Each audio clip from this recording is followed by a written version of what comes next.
لا يهمك إن رآك الناس ضعيفا، والله هو سندك وظهرك. إن من يتكئ على الله لا يضره أحد، فالله سبحانه من يجعله دائما سنده ويتكئ عليه لا يكسر. فلا ضير إن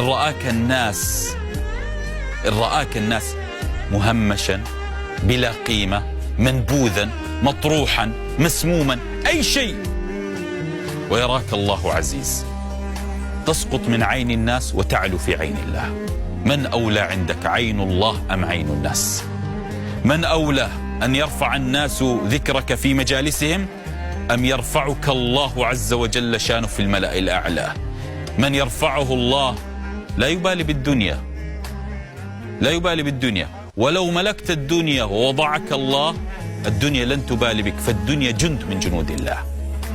فرعون الذي اعتز بالدنيا أهلكته الدنيا، قارون اعتز بالدنيا أهلكته الدنيا، نمرود اعتز في الدنيا أهلكته الدنيا، أبو جهل أبو لهب اعتزوا في الدنيا أهلكتهم الدنيا. الدنيا جند من جنود الله، فإياك أن تنسلخ جنديا عن سيده، إياك.